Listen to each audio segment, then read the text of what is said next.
All right, ladies and gentlemen, welcome back to the Dynamic Lifestyle Podcast. We have our guest here, Christopher Kai. Chris, how you doing today? Doing great, man. Excited to hang out with you guys and share some knowledge. Awesome, man. And we appreciate you taking the time out of your day to spend with us and, share some knowledge, some wisdom with our audience. And should be an awesome podcast episode. Sounds good, man. Let's do it. How's the weather in Beverly Hills? It's like 75 degrees and perfect. Nice. It's pretty nice over here in Orange County, too, so we can't complain. Yeah. For all you people on the podcast, you got to come out to Cali. Yeah, that's where it's at, guys. All right, Chris. So we like starting off our podcast, just kind of, getting to know who our guest is. So if you want to let us know who Chris Kai is, that'd be awesome, and what your story is. Cool. So as you might know, I wrote this book about networking with billionaires and executives. Yep. It's big game hunting. How do you network with billionaires, executives, and celebrities? And it's about connecting at the highest levels. But when people say, well, Chris, how'd you get there? And well, I didn't have any access, no money, no connections when I was a kid growing up in Woodside, Queens. My mom was a school teacher. My dad was a case manager. So I absolutely had no connections. But over time, when I started building out my own consultant firm after I left American Express, I started dawning on me, you know what, there's all these people out there that are successful, so why can't I learn to meet them?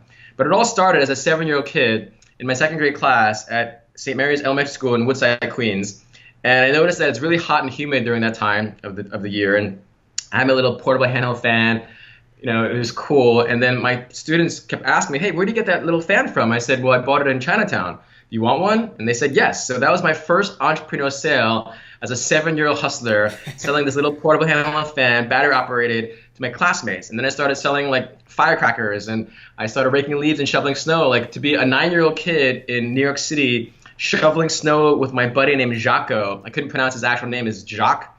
But to be making like $100 as a 9-year-old kid, that's a lot of money as a 9-year-old kid. Yeah. So the dream really started really young for me in my 7, 8, 9 years old. And then I started working at my uncle's insurance company at age 12, and he really taught me the world of entrepreneurship. To be able to work at his boutique insurance company in Lower Manhattan at age 12, I bought my first stock when I was 15, started my first writing my book at 19, started my first company at 21. So it really stems really early on. So for those on the podcast, just don't be afraid to just jump in and start doing things, and just find people like Eric and Chris to really support you, to guide you. And they don't just focus on their body, they focus on the mind.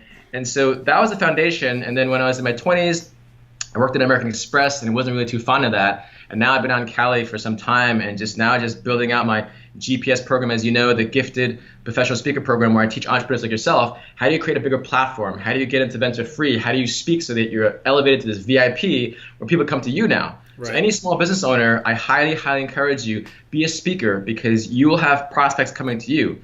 Every business, the bloodline, the pipeline is all about getting leads. Leads become clients, clients become referrals.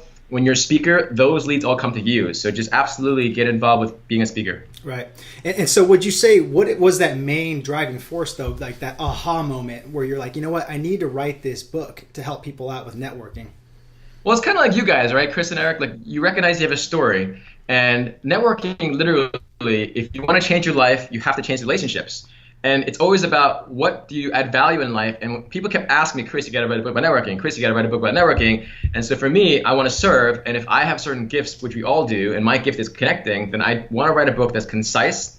It's 100 pages. Amazon bestseller since August, thanks to you guys' support too. But it's all about how can I add value with the gifts that I have.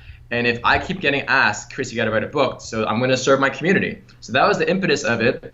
And that's pretty much how I do all my business, just with the GPS program. Same thing. Chris, why did you create a speaking online training program? Well, because I kept getting asked. I travel all around the world. You're in Israel and Palestine for a U.S. consulate event. You're speaking at a global conference in Atlanta. You're just in Alaska on Sunday and Miami on a yacht on Saturday on the same week. So how do you do that? As you guys know, hopefully you're getting a lot of value from the program. But I just encourage, like, your listeners and viewers have to be like you guys. Motivated, proactive, positive, but it's all about taking action. Right. Thoughts don't mean anything if you don't have actions to back it up. Right. What would you say you enjoy most, though, about public speaking and just being on that stage? It's about having a platform to share your message. And if you really do believe you have a gift and a message, which we all do, then if you want to affect more people, then that platform is even bigger.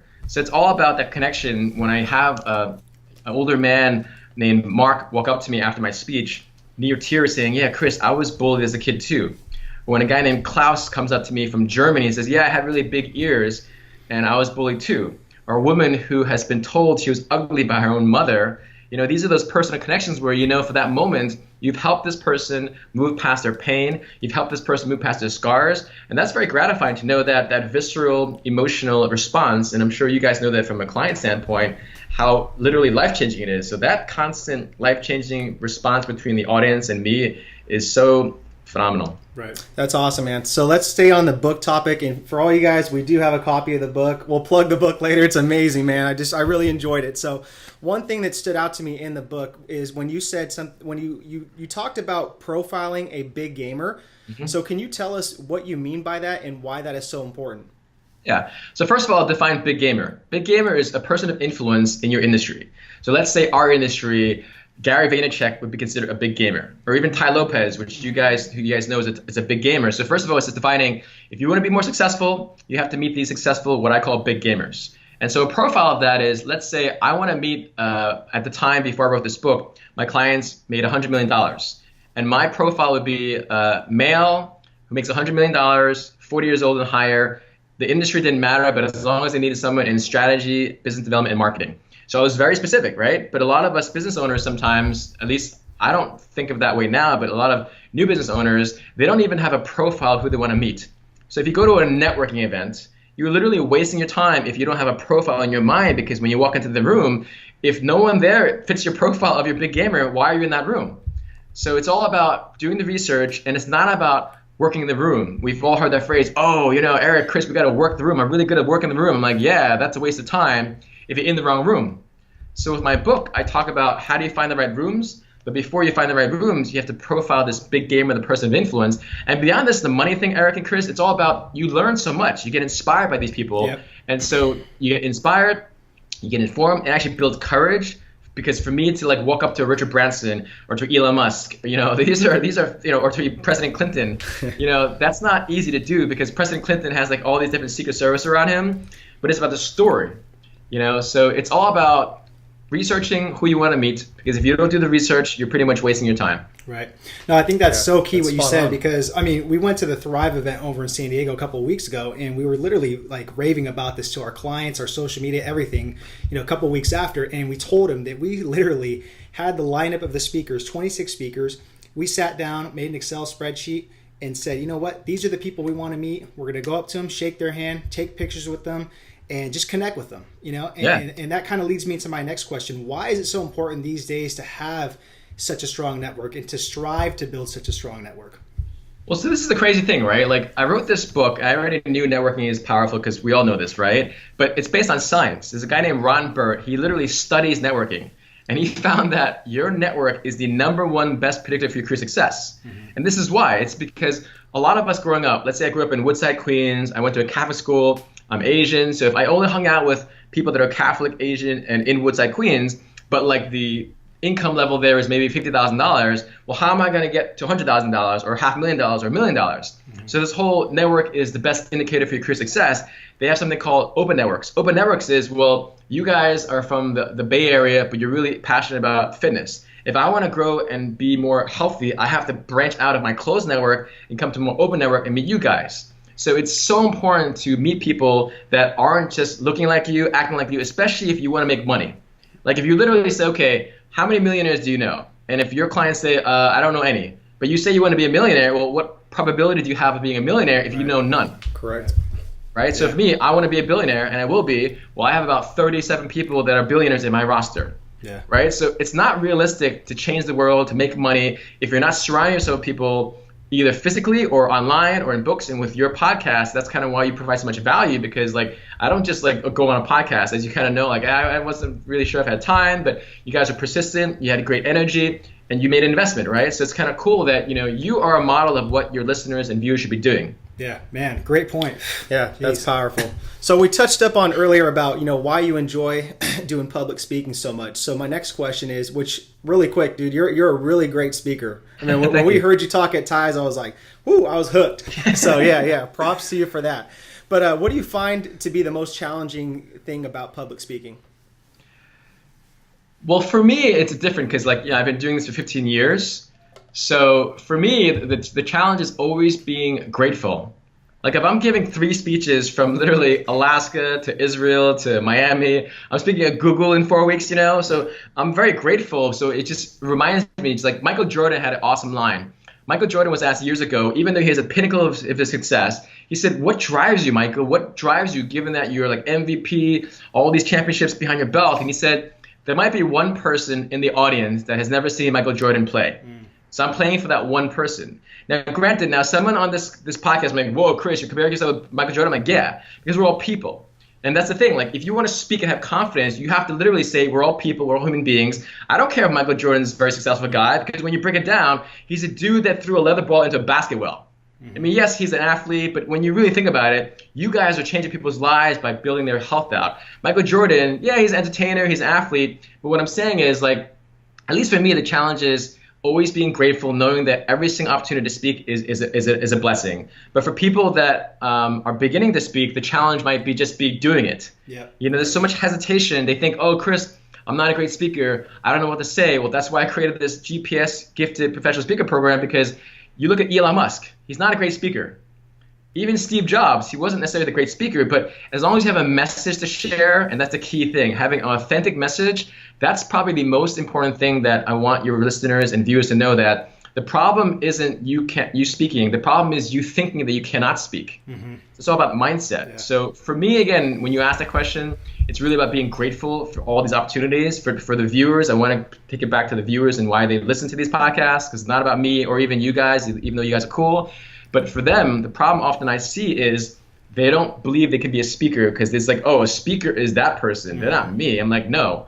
You can speak, you have a message, share it with the world. Yeah, man, love this. So what would you say, going back maybe 15, 20 years, 3 things that you would have done at that age if you knew, and you could probably tell our listeners right now to get started with public speaking? Yeah, so what's funny is I was a judge for I think it was a Lions Club a few years back. It's a high school nonprofit club, and I was a judge for these student speakers. And the speakers, there were only 5 of them. And I'm thinking, man, if I were 15 years old, I would have totally jumped into these Lions Club student speaker series, because they made $500. So for a 15-year-old, if they're in high school, even in college, just start getting involved with Toastmasters, which is a nonprofit, and then inquire about my program too. It's the gift, the GPS program. You guys, are in it. But it's if you want to go on a professional level, then hire people like myself. But on the more basic, as I wrote in my book, join Toastmasters. It's a nonprofit organization all around the world where they literally codify how you go about giving an icebreaker, how you talk about persuasion, how you have, using props, because you need to understand the dynamics of a speech, and then you have to learn how to deliver it. And so taking an acting class is great too. So definitely all about practice. Second step is find mentors. There's a reason why companies like Apple, Google, they have a board of directors, BOD, right? So if you want to get a good bod, you guys physically help that and mentally, but a good bod for life is you have to find people that, if let's say I am really passionate and creative and imaginative, well, I got to find people that are analytical, logical, and financially minded, right? So for people on this call and this podcast, you got to be really honest with yourself, what I call surgically honest. You might say, oh yeah, I'm a good salesperson. Okay, what's the last thing you sold and who did you sell it to? So it's about being honest with yourself and saying, well, if you are a great salesperson, or if you I get this all the time, guys. I talk to people about my GPS program where I help entrepreneurs become speakers, paid speakers, right? And they're like, oh yeah, I'm a great speaker. People always tell me I'm a great speaker. I'm like, oh great. Do you get paid for it? He's like, no. Do you want to? He's like, yeah, but then you're not a great paid speaker because that's what you say you want to do. So it's like that ego. So that's actually the third point I'll share then. It's about self-awareness. Self-awareness is so important, because if you don't even know you have a problem, how can you improve it? Yeah. It's like your clients, right? If they're 350 pounds and, they're okay. I'm like, I was in Orange County a few years back. This sounds kind of bad, but I'm going to say it anyway, right? It was a really, really windy day. There's a woman that was walking by me. It was so windy, and she kind of lifted up just a hint. And she looked at me, I looked back at her, she's like, okay, oh, maybe I'm not that heavy. And I'm I just smirked at her, and I'm thinking, well, I don't know if you have a self-awareness, because, again, we all have issues. I'm not judging her, I'm just stating facts. Yeah. She clearly was overweight, I'm not saying that's a bad or good thing, but I'm just saying like you have to be self-aware enough to know that you need Chris and Eric in your life if you want to build a more healthy lifestyle.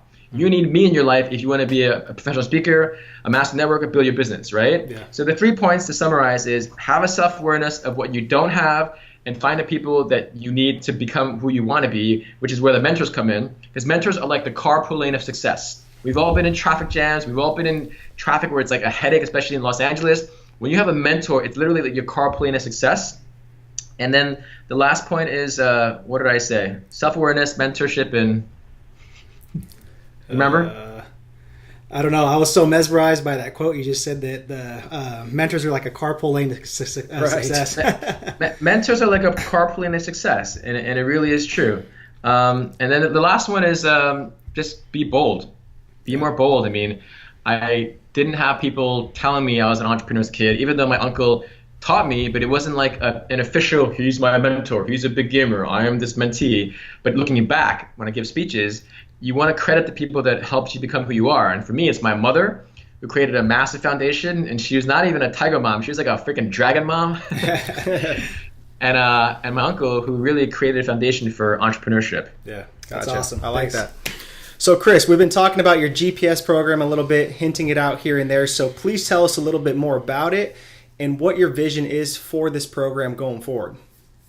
So GPS stands for Gifted Professional Speaker. It's an online training program where I teach entrepreneurs like yourself how do you literally codify in 5 modules, why are you the best speaker for this message, what are you going to talk about, who's your audience, your clientele, where do you find them, and how do you communicate? So I meet a lot of people in the space, in the speaking world, like they talk about motivation, but I want to give it an actual methodology. And for you guys, you've been in the program for a few weeks, and what do you guys think of it? I think it's awesome. It's actually helped us book like 3 speeches already. I second that too. I mean, you're very detailed in each module, and if you take action on it, I mean, you absolutely can do great things with it. And I want to just mention one thing though to the listeners. So, like, even though Chris's program is awesome, it's helped us out a lot. Though you guys got to understand, Eric and I, we actually invested in Toastmasters probably 6 weeks in now, and it's like, we didn't have that mindset where we're just like, okay, Chris's program is good enough and that's going to solve all of our problems. No. We needed to get out there and be around people, practice our skills, and keep crafting that. So we even did Toastmasters. So that's the thing. You got to understand, you got to take action on other avenues as well. Yeah. And surround yourself with Chris and Eric. Like I said, like if you are more fit, then you're going to do more fit things, right? And so we have our first GPS speaking series, our live event in Los Angeles next week in Beverly Hills. You're all invited. It's November 16th on a Wednesday. Chris and Eric can provide more. But at the core of this GPS program, I want to inspire every entrepreneur to reach at least 1 million people.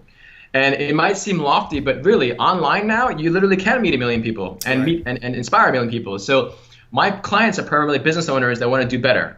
And one of the best ways to do better to get prospects is really to be a speaker. And the next thing is the objection is, well, again, I'm not a good speaker. I don't know what to speak about, which is why I created this program, which literally step by step, as you saw, guys, I want to be so detailed that you're like, wow, this is crazy. Because when I see what's out there, it's a lot of kind of crap.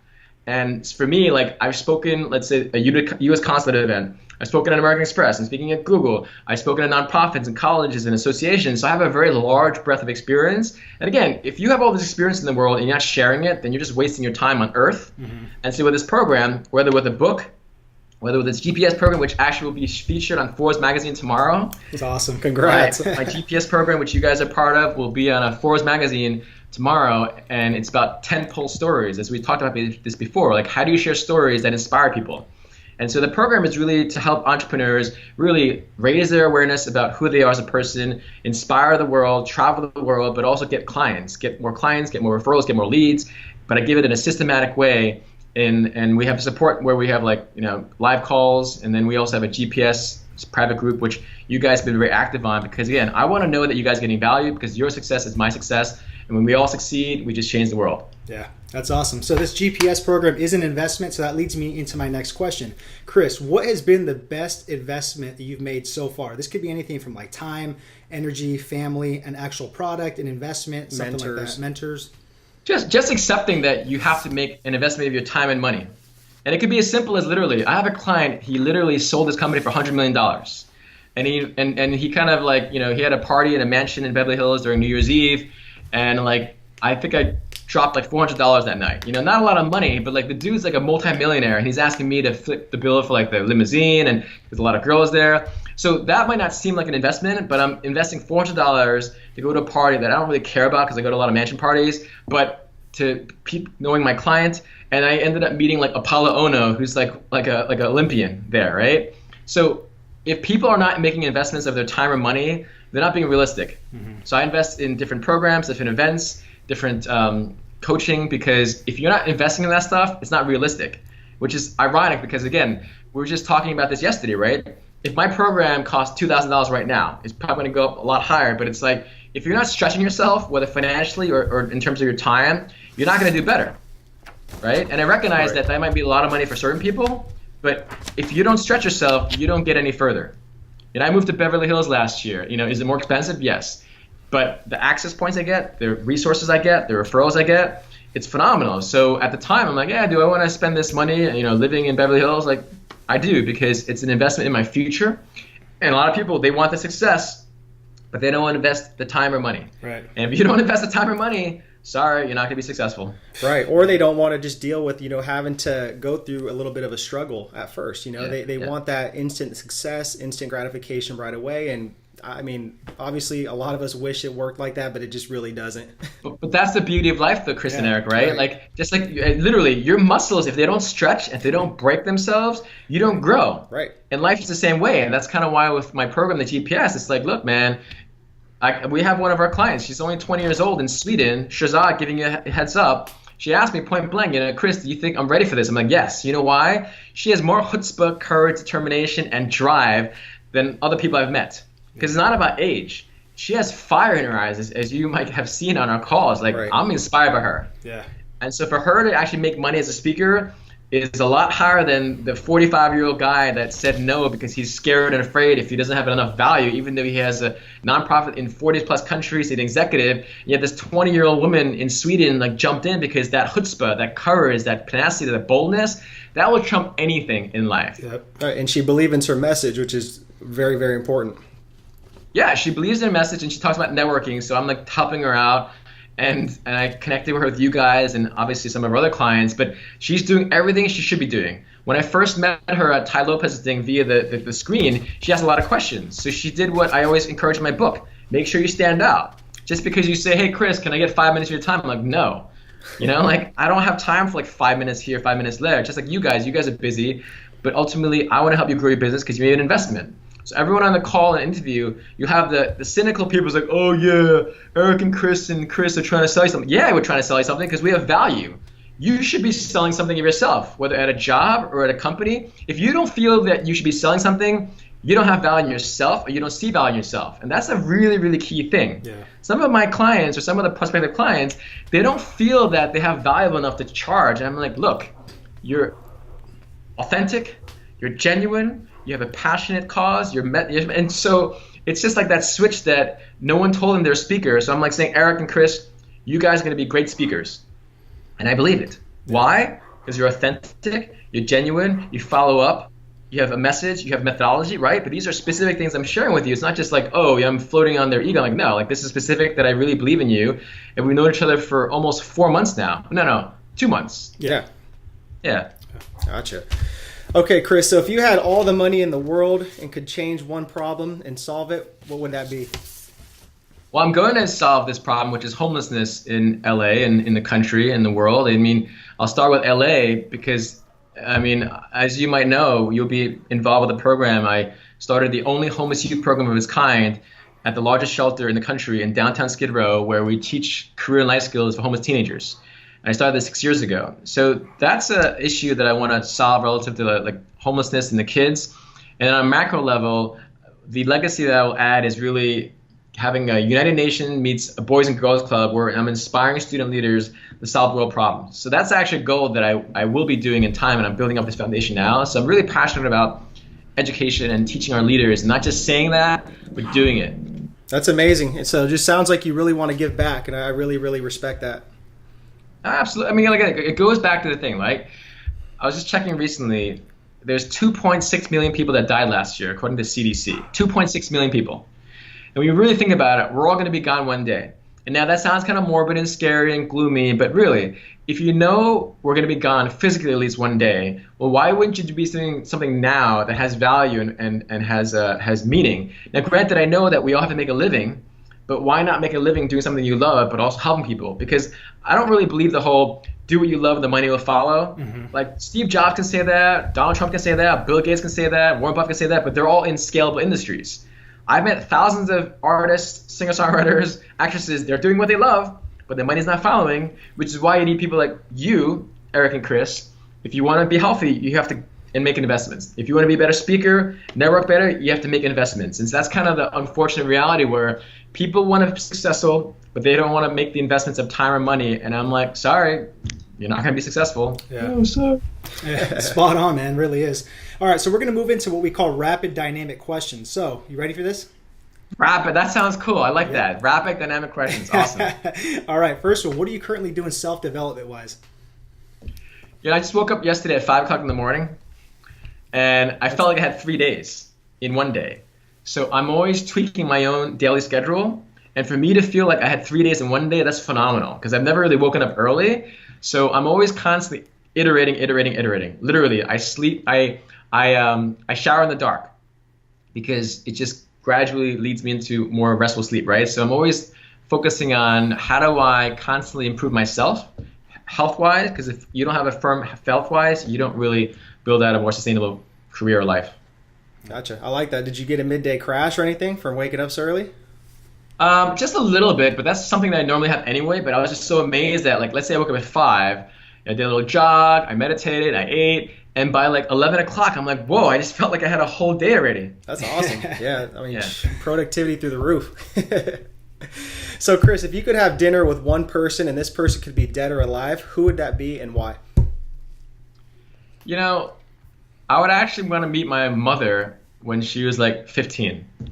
Because my mother, she doesn't remember a lot of things from when she was a kid. So I would just want to meet her, frankly, when she was younger, just to kind of see the innocence in her eyes and kind of see where she came from, even though I visited Hong Kong a lot when I was a kid. But she would be the person that I would want to talk to.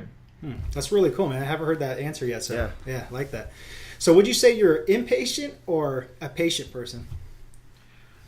I am both. I mean, I'm impatient with certain goals, but I'm very patient with causes I believe in. With these kids that I mentor at the shelter, I am beyond patient because I see the hardships and struggles and obstacles they've had. So for causes that I absolutely believe in, I'm patient. For those people I don't believe in or like they're making excuses, I am the most impatient person because when you know you have purpose, which you guys know, I don't need to convince anyone when I'm out somewhere. So even though I'm this networking guy, I remember I went to an event one time and I was with my friend, her name is Joanne, and she was with a friend, and her friend commented that, wow, Chris is such a quiet guy. And he doesn't know me because, again, in certain contexts, I was there for my friend Joanne, and I was there for her, really. So I didn't really need to talk to anyone because I didn't really care. And the people in the room weren't my big gamers, so they didn't fit my profile, so I didn't bother because I'm just very specific with who I want to meet and where I want to go. But if I'm on stage, I'll start sharing knowledge. So I'm both. I'm both impatient and patient. Got it. So what has been the most rewarding thing you've done thus far in your life? It goes back to the impact, to be able to give speeches, to know that last week I was in Alaska in front of 300 principals. And now, mind you, Alaska only has 740,000 people. They're the 7th or 48th state relative to the population. But to know that I'm speaking to 300 principals in the entire state of Alaska, which literally is pretty much all of Alaska in a sense in the terms of the core power. And I actually applauded them. I literally had them stand up. And I said, I want you to applaud yourselves because educators aren't given enough credit. So every time I give a speech, or every time I write a book, to be able to have that impact, to know that I changed someone's life, it's the most gratifying feeling in the world. Yeah, it's amazing. Oh, all right, 2-part question coming up. What skills are you currently working on right now, and what do you like the most? Wait, what skills am I currently working on now? Again, the whole consistency, being an entrepreneur, like waking up at 5 o'clock in the morning, it gets difficult when you're flying to Alaska and flying to Miami. So to be honest, like the most challenging thing, frankly, is like my daily routine because they always say sleep at the same time, wake up at the same time. But like realistically, time zones is just off, right? Right. And then your other question was what are you lacking the most right now, skill-wise? I think the online space, I'm learning a lot. So now it's about implementing it. As you guys know, like everything's analytics. Why bother hiring a PR person when you can hire a digital marketer? And if they're really good, it's all granular analytics. So that's something that I'm absolutely focusing on learning from Tai and other people that I'm surrounding myself with. Got it. Nice. So I want to kind of add to that. So as a speaker, what would you say your number one go-to tip is for anybody else trying to be a speaker before the speech, like preparation-wise? So preparation-wise, it's all about how you begin the speech and how you end the speech. If I begin the speech, Michelangelo once said that the greatest danger for most of us is not that we aim too high and miss it, but we aim too low and reach it. So I start this speech off like, whoa, Michelangelo, aiming high, but aiming high is my motto and my theme and my thesis, right? So I'm literally starting it off with a power statement, and then I go into stories.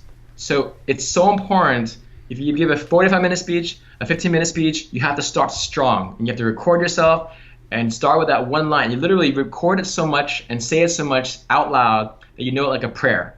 And then same thing with the ending. I usually end my speech saying, like, do one thing you're most afraid of. Build courage, because I want action steps. I want people to take action. So the beginning and end, everything else in between, it doesn't matter as much because it's more of the body. But if you don't catch them in the first 10 seconds, you've lost them for the whole speech. Whew, that's a good tip. Good one. Thanks, Chris. Yeah. You write that down? It's in my head. All right, Chris, the last question we have for you is, what does it mean to Christopher Kai to live a dynamic lifestyle? That's a great question. To live a dynamic lifestyle is literally to live boldly every day, serving whoever I can. Love it. Short and sweet, concise, just like the book. That's right. So, Chris, we want to commend you and acknowledge you before we let you go, just on everything you're doing around the world, how you're impacting lives, how you have you have a nonprofit homeless shelter, you have a gifted speakers program, you've impacted our life. It's only been a brief time we've been working together, but I feel like you've really impacted our life, and I look forward to going forward. And I just want to say thank you for all you do, all your wisdom, and for being our mentor as well too. Shit, Big Brother took my words.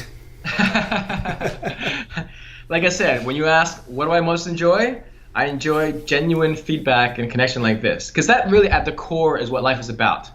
If you surround yourself with people like Chris and Eric, you'll do better things. And it's really that simple, because people are like, oh, but this, but like, no.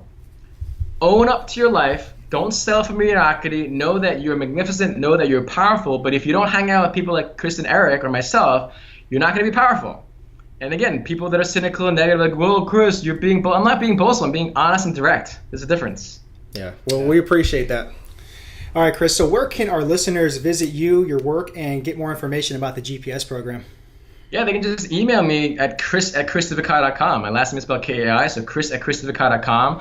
Eventually, I'll have actually a sales page, because I just put it out about a month ago. But I'm so excited that you guys have been a part of it. But really, just email me at chris@christopherkai.com. And follow me on Instagram, Unleash the Kai. Yeah. All right. We'll have all that up in the show notes, ladies and gentlemen. Chris, once again, thank you so much for your time. Really appreciate it. Thank you, guys. Dynamic duo. You did a great job. We'll talk soon, buddy. Thanks, Chris. All right. Bye, guys. Hey guys, thanks so much for watching the video. So below, I want you guys to subscribe to our community. From there, you guys can get your 2 guides on the Physique Development Guide, the Nutrition Myths Dispelled Guide, and join our community and get all access to everything else that we're giving out.